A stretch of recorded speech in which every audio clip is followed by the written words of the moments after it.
নমস্কার বন্ধুরা, চলো আজকে আমি তোমাদেরকে নিয়ে যাই তোমাদেরও পছন্দের অবশ্যই এবং আমারও নিজস্ব খুব পছন্দের একটা মানুষের কাছে, যেখানে আমরা তার সাথে দেখা করতে অনেক দিনের প্ল্যান করে গেছিলাম। দূর থেকে বলবো না, দিদিও মেদিনীপুরে আমিও মেদিনীপুরে।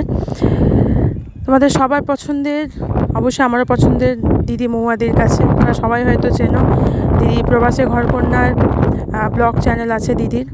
তো আমি যে দিদির কত বড় ফ্যান সেটা আমি বলে বোঝানো যাবে না। কবে থেকে অপেক্ষায় ছিলাম যে দিদি কবে মেদিনীপুরে আসবে, আমি দিদির সাথে দেখা করতে যাব। সত্যি বলছি, দিদি এতটা ভালো মনের মানুষ সেটা বলার নয়। দিদি ফোনের ওপারেও যতটা সিম্পল, এপারে তো সিম্পলই।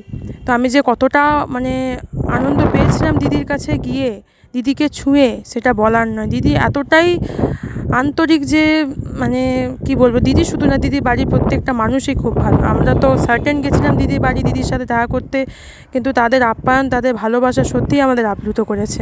আমরা চাই দিদি এভাবেই মেদিনীপুরের নাম গর্ব করুক, এভাবেই সব দিন থাকুক, খুব হাসি খুশি থাকুক এবং সবাইকে এভাবেই নিজের ব্লগ দিয়ে মাতিয়ে রাখুক, খুশিতে রাখুক।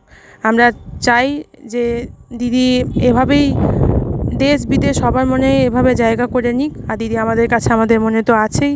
সত্যি বলতে এটা আমার প্রথম ভয়েস ওভার, জানি না হয়তো অনেক ভুল হবে, তবুও অনেকটা ভালোবাসা নিয়ে আমি দিদির জন্য কিছু কথা বললাম। দিদি খুব ভালো থেকো, খুব ভালো থেকো, এভাবেই সবাইকে ভালো রেখো। Thank you.